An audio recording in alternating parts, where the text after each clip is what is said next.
대회임에도 불구하고 스페셜 토크라는 아주 독특한 코너가 오아시스처럼 여러분을 기다리고 있습니다. 오늘 김영대 선생님과 스페셜 토크 진행할 건데요. 박수로 맞아주시기 바랍니다. 네, 안녕하세요. 김영대입니다. 네. 저희 오늘 원래 BTS 컨퍼런스라고 해서 BTS 나오는 줄 알고 왔는데 네, BTS. 저희 그쵸. 이름을 바꿔야 될 것 같아요. 아미 컨퍼런스로. 네. 저희 오늘 그 출입 카드가 보라해라고 해서 이 그림 누가 그린 줄 아세요? 그 트위터에 워터스멜 물냄새님이 그려주신 건데 혹시 이거 선생님 여기 붙이고 하자고 할까요? 네, 알겠습니다. 선생님. 네. 붙여주시죠. 네. 이렇게. Honestly, never been in a conference like this with two translations separately provided. This is definitely the top tier 어제는 수업 conference, 통역도 BTS conference without BTS.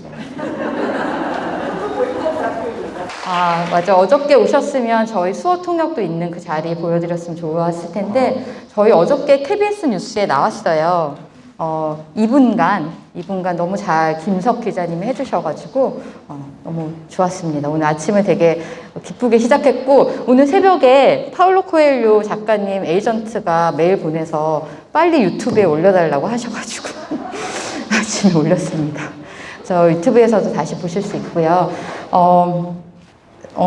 이 책을 저는 진짜 많이 읽었거든요. 막 제가 일이 너무 많고 머리가 아플 때 가끔씩 이거 아무데나 펴가지고 읽으면은 되게 기분이 좋아지는 마법의 책인데요. I think I've seen this book before. 예, 어떤 분이 쓰신 북인데 되게 좋더라고요. 문 밖에 나가시면 어떤 분이 쓴 이 책을 또 판매하고 있으니까 어떤 분이 쓴 이 책이 없으신 분들은 구입하셔서 어떤 분께 사인 받으셔도 좋을 것 같습니다. 네. You know who? 네. 근데 왜 영어 하시는 거예요? 통역해달라고 그러셔가지고. 네네네네. 첫 번째 질문은 사실 저희가 방탄회식을 보면서 느낀 건, 어쩌면 이들의 챕터 1은 맵 오브 더 소울 7으로 아주 멋있게 마무리가 되었나 보다라는 생각을 하게 됐어요. 그래서 그 방탄회식 다음날 서울에선 비가 엄청 내렸거든요. 비를 엄청 내리는 비를 바라보면서 제가 B라는 앨범을 다시 듣게 됐어요.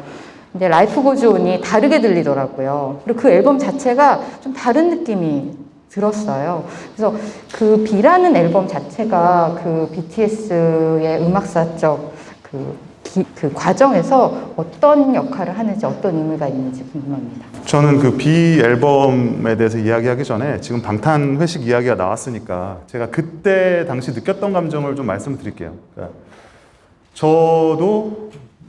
저는 아미는 아니지만 여러분들과 마찬가지로 그 방탄 회식이라는 컨텐츠를 보고 아무렇지 않게 그냥 잠이 들었어요. 네.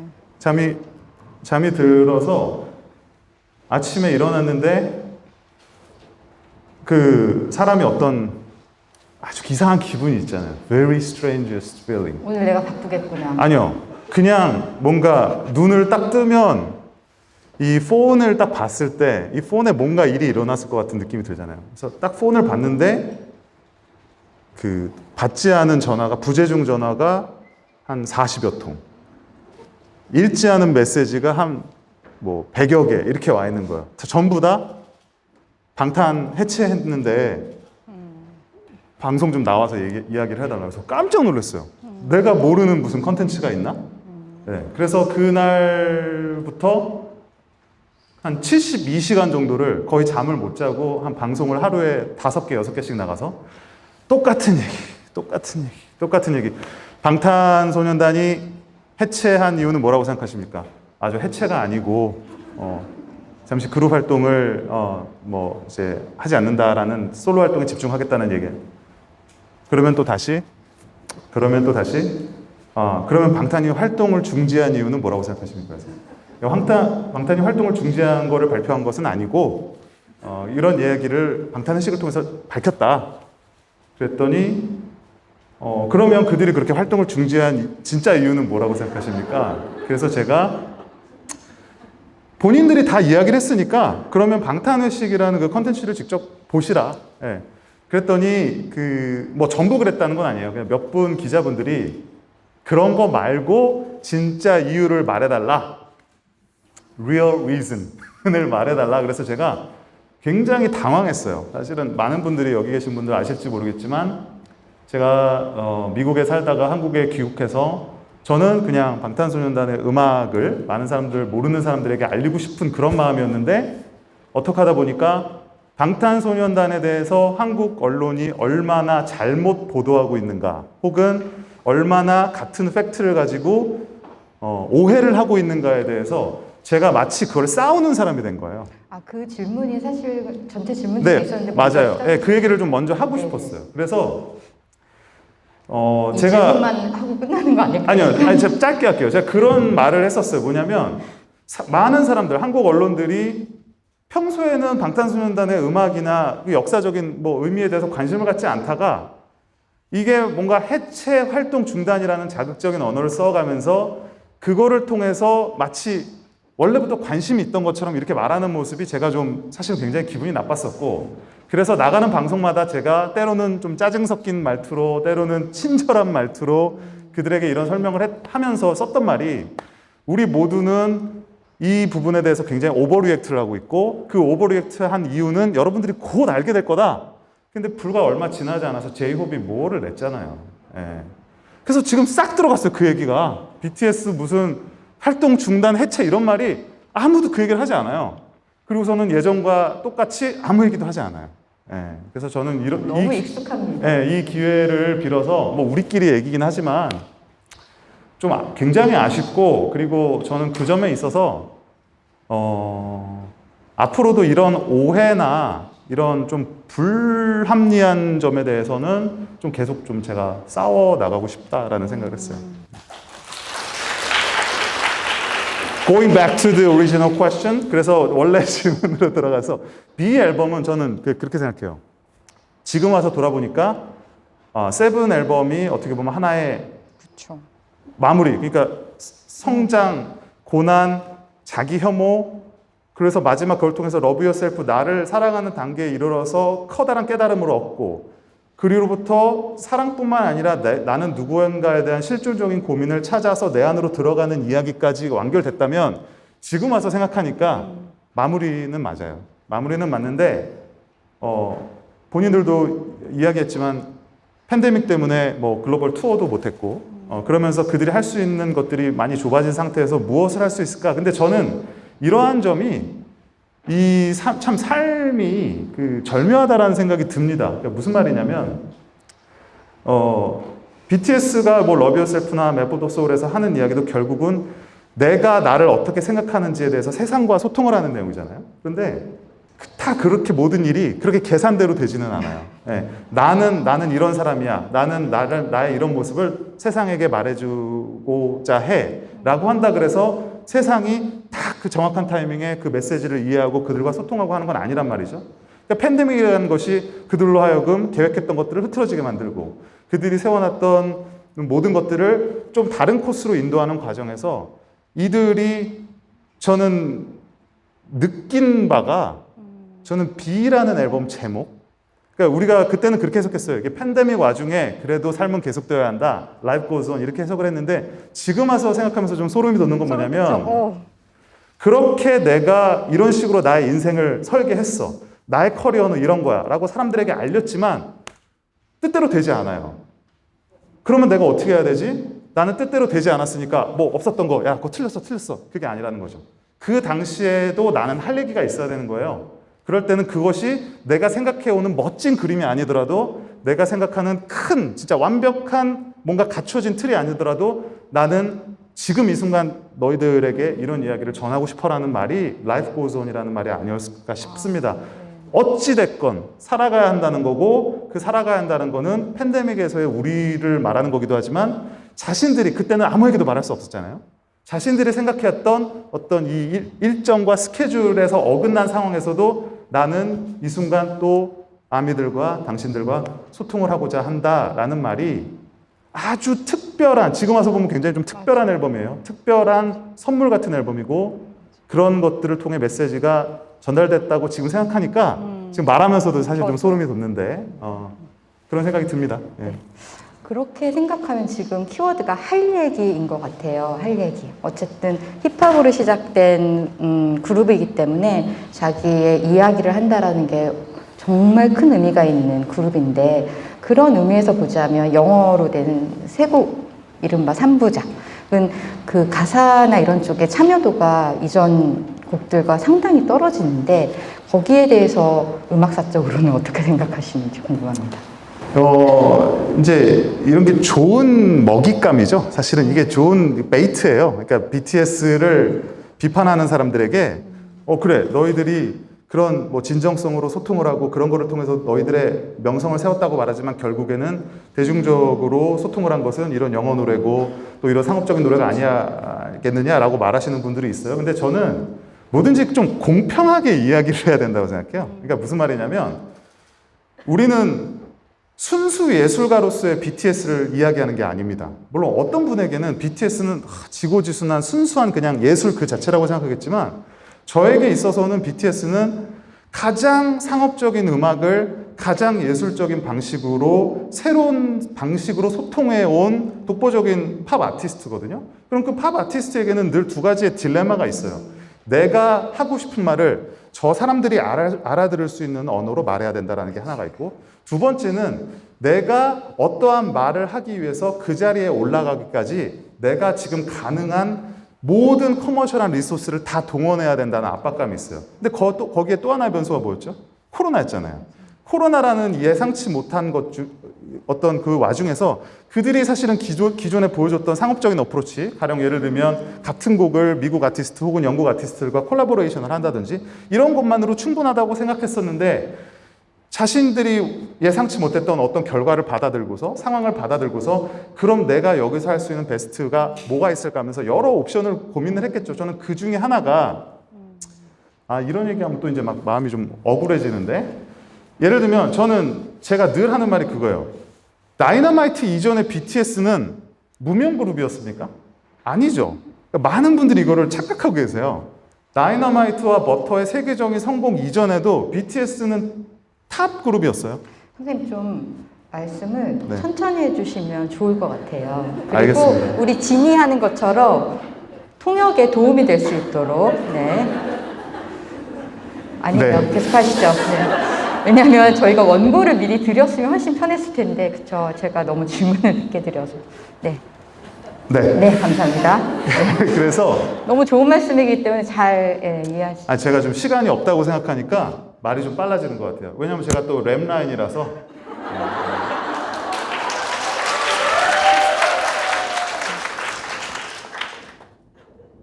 무슨 얘기하고 있었죠? 우리? 모르겠어요. 그래서 자, 이제 차분하게 제가 약간 억울하다는 건 좀 그렇고 좀 부당하다고 생각하는 게 뭐냐면 다이너마이트와 버터의 성공은 BTS라는 이미 세계 최고의 그룹을 다른 방식으로 사람들에게 납득시킬 수 있게 진열한 거예요. 그러니까 그게 무슨 말이냐면 제가 방송에 나가서 지금 전 세계에서 최고의 그룹은 BTS다. 이미 서구의 언론에서는 제2의 비틀즈, 이 시대 최고의 보이밴드, The World's Biggest Band라고 불렀는데 여전히 많은 이 메인스트림의 제너럴 퍼블릭들, 일반 대중들의 입장에서 나는 모르는데? 그거 빌보드 1위를 했어? 이런 식의 어떤 잣대를 계속 던져요. 더 증명해봐. 네, 더 증명해봐. 그거는 BTS뿐만 아니라 모든 스포츠 가령 우승을 했어. 이번에 골든 스테이트 워리어스가 Any Warriors fan here? Okay. Except for you guys. 그래서 그러면 우승을 했어. 그러면 최고잖아요. 근데 여전히 그럼에도 네가 greatest of all time이라는 거를 증명해봐. 이렇게 되는 거예요. 그러니까 BTS 같은 경우는 그 성공의 과정이 굉장히 독특했잖아요. 맞아요. 상업적인 힘, 모든 어떻게 보면 시스템에서 우리에게 이 사람이 최고의 그룹이라고 강제한 게 아니라, 그러니까 거의 우리를 그렇게 납득시킨 게 아니라 우리 스스로 이들이 우리의 최고의 그룹이라는 거를 선언한 거예요. 하나의 스테이트먼트거든요. 그래서 그 스테이트먼트를 통해서 사람들을 설득시켜 나간 과정이에요. 그러다 보니까 이게 기존의 성공 방정식과 다르다 보니까 여전히 이 소위 말하는 메인스트림에 존재하는 사람들은 BTS의 성공에 대해서 의심을 하죠. 이건 아직 완전히 프루븐된 게 아니야. 그랬을 때 저는 그들이 생각할 수 있었던 하나의 저는 베스트라고 하진 않겠어요. 하나의 좋은 그 솔루션 중 하나는 그럼 이번 기회에 우리는 사실 증명을 다 했지만 그냥 한 번 더 보여주자. 어디서? 메인스트림. 너희들이 말하는 그 메인스트림 차트에서. 그래서 거기서 여전히 남아있는 현실적인 장벽인 언어 같은 것들을 그러면 우리가 영어를 노래를 통해서 우리가 그동안 닿지 않았던 부분들 탑40 라디오 다양한 TV 다른 스테이션 이런 데를 이런 거죠. 쉽게 말하면 진열. 모든 조건이 동일하다면 우리가 여전히 최고의 그룹인 거를 보여줄 수 있다. 저는 자신감이었다고 생각해요. 누구는 그거를 타협이라고 생각하는데 저는 자신감이었다고 생각합니다. 왜냐하면 우리가 영어 노래를 부르고 메인스트림 프로모터들의 도움을 받고 탑40 라디오의 지원을 받으면 물론 그조차도 지원을 못 받았죠. 많이. 하지만 어느 정도의 지원을 얻으면 결과가 어떻다는 것을 보여줬어요. 9주 1위, 10주 1위, 배턴 터치 보여줄 수 있는 거 다 보여줬잖아요. 그러니까 저는 BTS라는 그룹의 철학적인, 가사적인 이런 서사 연속성 입장에서 봤을 때는 일정 부분 손해를 봤지만 그보다 훨씬 많은 사람들의 입을 닫게 만들었다. 그렇게 생각을 해서 이거 번역에 좋습니다. 입을 닫게 만들었다. 네. 네. 그런 의미에서 의미 있는 곡이었다고 의미 있는 그런 스트레이크 하나의 연속적인 히트였다고 생각을 해요. 정말 딱 거기까지가 좋았다고 생각이 들어요. 네. 그러네요. 인생이 계획한 것처럼 되진 않고 그게 이제 B라는 거고 그 다음에 혹은 세상이 원하는 방식으로 증명하는 것도 나쁘지 않고 이런 뭔가의 유연함을 배울 수 있는 그런 기간이었다는 생각이 듭니다. 저는 병이라는 노래를 좋아합니다. 저도 좋아합니다. 콘서트에서 들으니까 진짜 더 좋더라고요. I don't know why I said this, but 병. 좋습니다. 그 질문 원래 드렸던 질문이 없었던 내용을 잠깐만 넣으면 왜 매체에서 김영대 선생님을 그렇게 많이 찾을까요? Good looking? 농담이고요. 제 생각에는 이런 게 있는 것 같아요. 그러니까 갭이 있는데 한국 사람들이 어느 순간까지는 이 K-팝의 글로벌한 흐름을 계속 따라갔어요.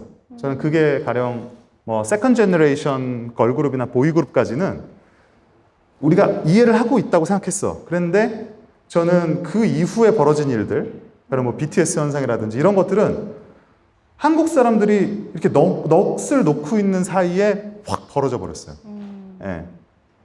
그러다 보니까 저게 뭐지? 하는 질문이 바로 들었고 그걸 누가 대답해 줄 사람이 필요한데 그거를 우리나라에서는 찾기가 어려웠던 것 같아요.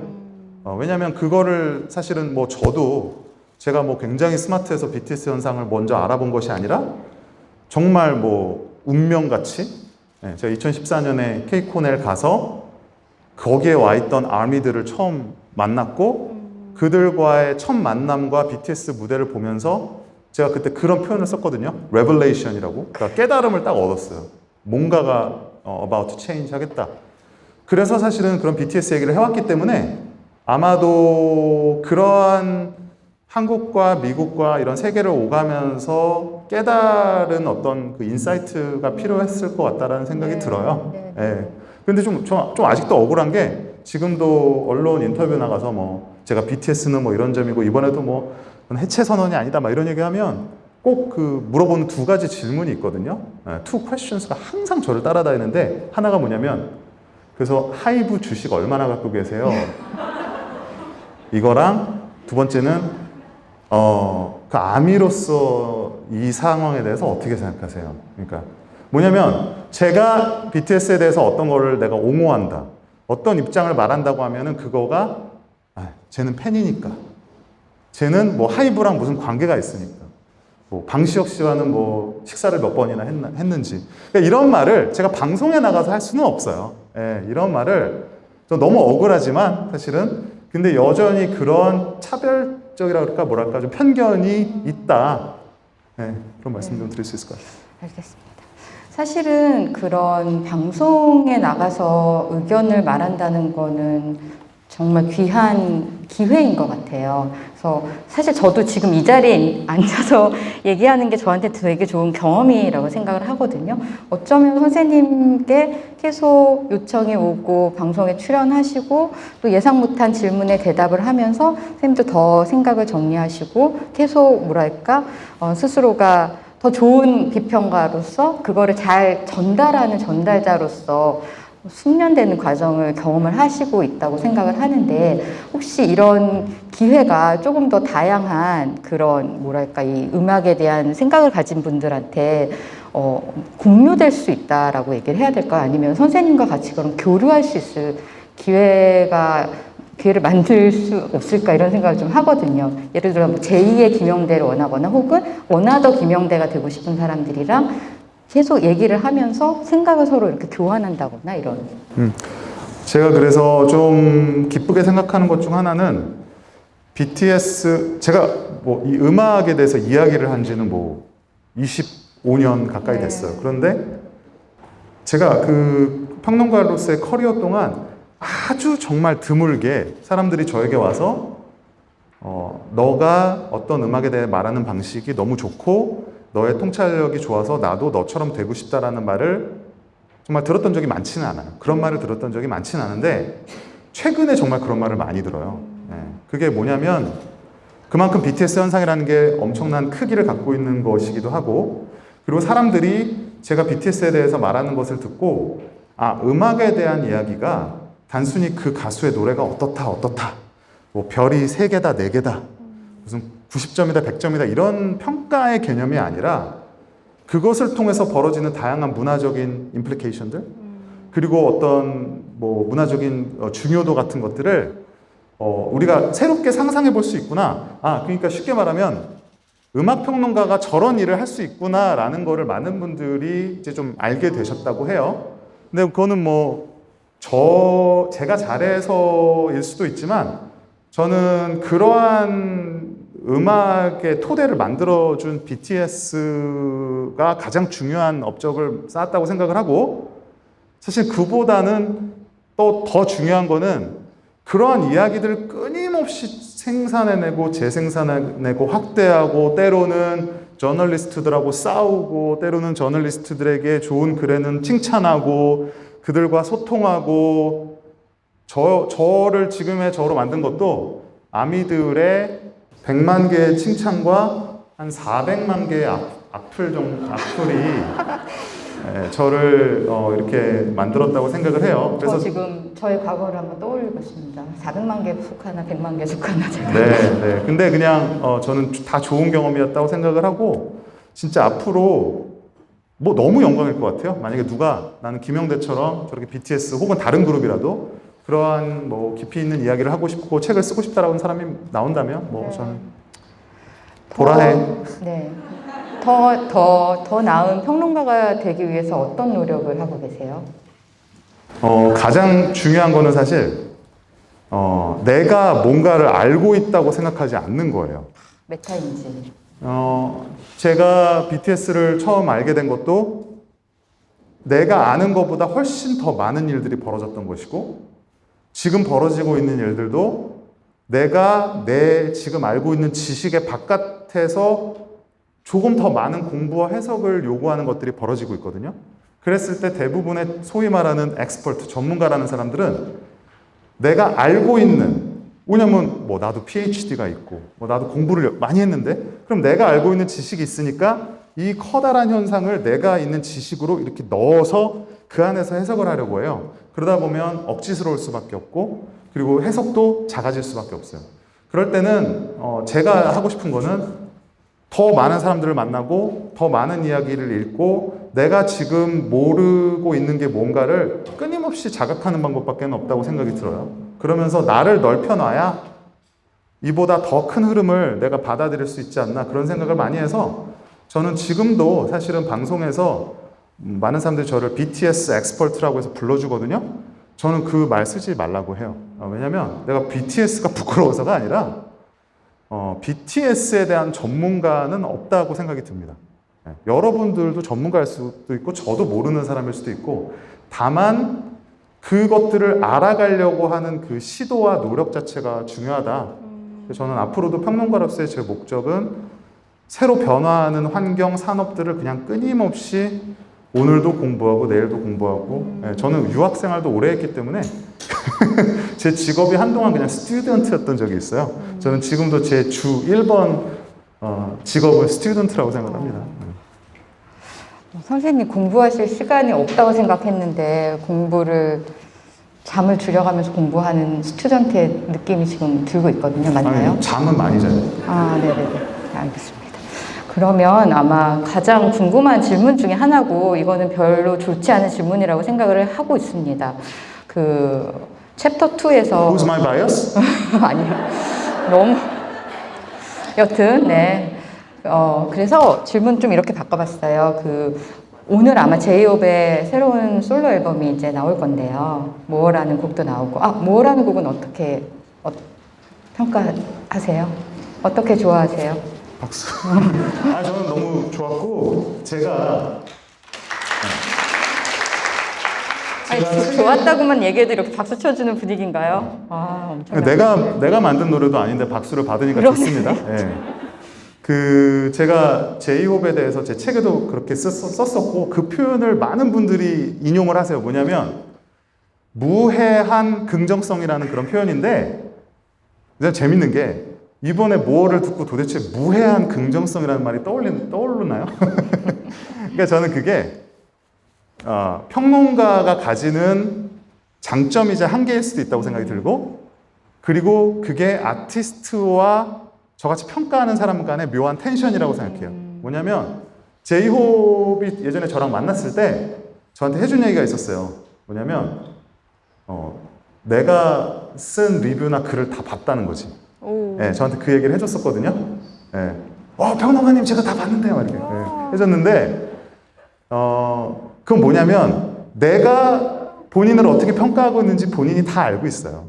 예, 그런데 그걸 보고서 본인이 얼마나 웃겼겠어요, 사실은. 그래서 제가 그때 제이홉 씨한테 뭐라 그랬냐면, 그래서 가짜 않았나요? 이랬거든요. 가짜 않다라는 말이 번역이 잘 될지 모르겠어요. 예, 그러니까 나는 아티스트는 이런 생각을 하고 있는데 평론가라는 사람이 어떤 특정한 방향으로 잘못 해석하고 있을 수도 있다. 그게 이제 아티스트 입장에서는 재밌는 포인트거든요. 그래?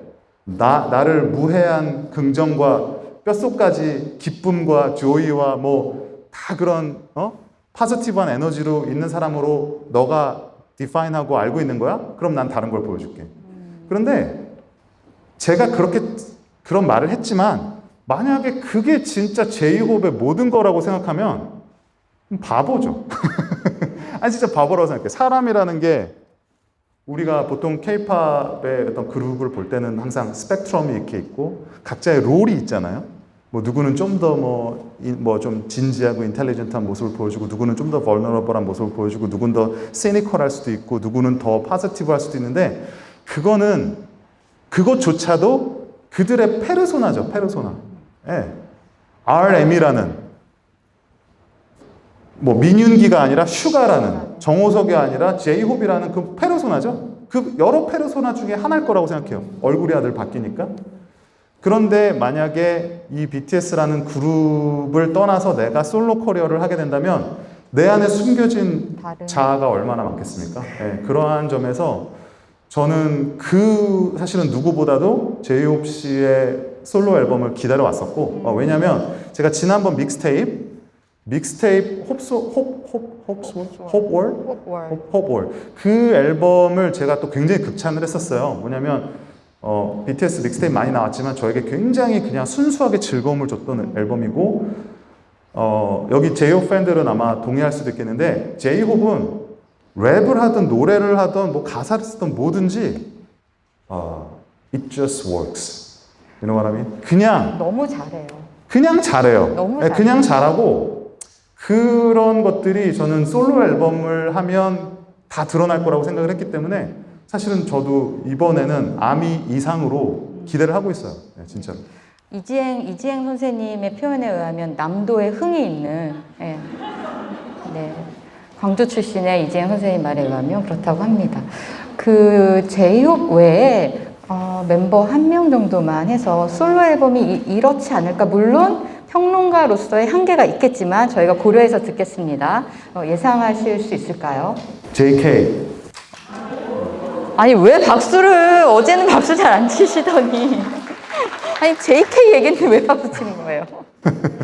JK에 대해서 무슨 말을 할 줄 알고? 그러니까 여러분 지금 학술 대회입니다. 근데 저 아마 제 유튜브 채널 한 5년 전, 6년 전부터 제 걸 쭉 따라오셨던 분들은 알겠지만 제가 정국 씨는 솔로로 나오면 무조건 성공한다. 그러니까 뭐 다 재능이 있고 다 좋고 뭐 비도 지민도 뭐 진 씨도 다 성공할 만한 재능을 가졌지만 제가 정국 씨가 성공한다라고 봤던 거는 그 목소리 자체가 솔로 가수로서 좋은 점을 다 갖고 있어요. 예. 그러니까 다양한 스펙트럼의 곡을 다 소화할 수 있고 그리고 상업적으로 말하자면 굉장히 상업적인 목소리라고 생각하거든요. 그러니까 제가 예를 들면 우리 어떤 가수의 목소리를 들을 때 평론가로서 이 사람은 굉장히 아티스틱하다라고 말할 수 있는 목소리가 있어요. 예를 들어서 모르겠는데 갑자기 그런 사람 있잖아. 누구 뭐 예를 들면 뭐 아니 not BTS 정인. 그치 정인 죄송해요, 뭐 나이가 정인 좀 그다음에 정인.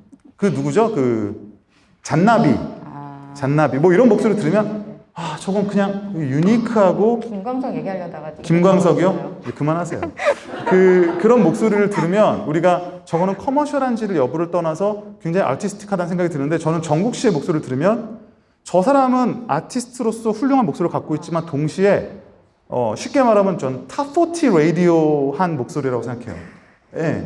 그래서 어떻게 보면 BTS가 그룹으로서 가지는 미국 시장 내에서의 또 한계도 있잖아요.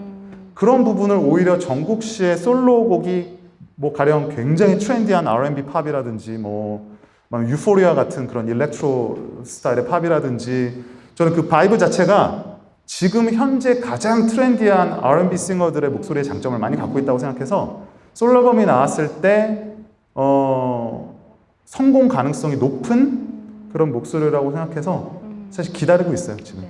목소리 자체 말고 JK의 어떤 페르소나를 혹시 기대하실까요? 저는 장난스러움, 좀 발칙함, 그러니까 뭐라 그래야 되지? 그러니까 굉장히 기분 좋고 사람이 좋고 착한데 뭔가 거기에 이렇게 딱 뭔가 뒤끝이 있는 까칠함 같은 거. 저는 그런 거 종종 느끼는데. 이제 그런 것들이 그룹 내에서 자기가 메인 보컬로 할 수 있는 그 책임감이라는 걸 벗어나면 아티스트로서 훨씬 다양한 그 성격의 그 레이어들을 보여줄 수 있지 않을까? 라는 생각이 듭니다. 네. 지금 통역하시는 선생님들 막 마이크 집어 던졌을 것 같아요. 거의 마지막으로 어쨌든 저 이제 평론가이시니까 본인이 평론을 하실 때 어떤 과정과 어떤 기준이 있으실 텐데 좀 설명해 주시면 감사하겠습니다. 저는 제 BTS 더 리뷰 밖에도 있으니까 여러분 많이 구입을 해주시기 바라고. 10% 할인. 제가 사인을 해드릴 수 있는 몇 안 되는 기회예요, 사실은. 네. 상품은 이렇게 판매를. 네, 전부 제가 사인해드리고 전부 사진 찍어드리겠습니다. 네.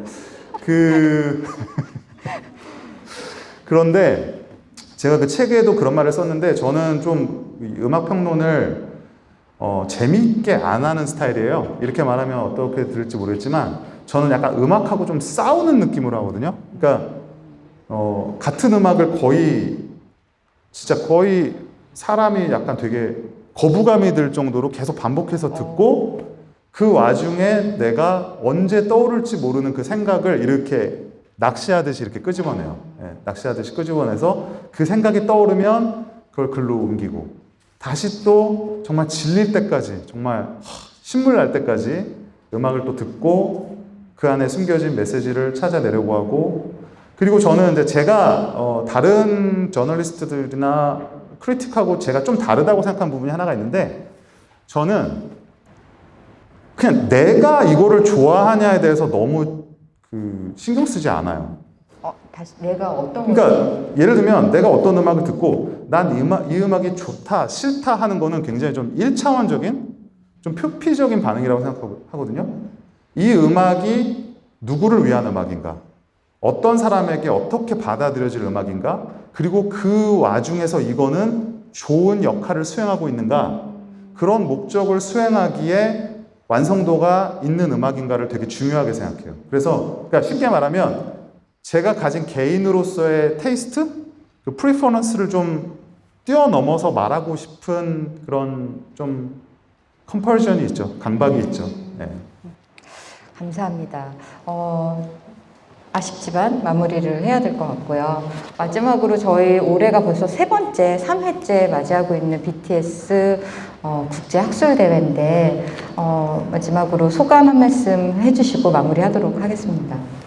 저는 좀 굉장히 감개무량한 그 생각이 들고 제가 BTS를 처음 접하고 그리고 아미들과 이야기를 하고 했던 시간이 벌써 8년 이렇게 흘렀는데 제가 그동안 이거는 이제 와서 사실은 말씀을 드리는 겁니다만 저는 이 BTS의 흐름, 그 물결이 더 커지길 바랬고 그리고 세상을 향해서 이러한 새로운 흐름이 있다라는 거를 내가 직접 보여주지 못하지만 여러분들이 보여주셨으면 하고 바랬고 그리고 그런 것들이 정말 역사적인 것으로 기록되었으면 하는 제 욕심이 있었어요. 근데 이런 말을 하면 야, 너 아미지?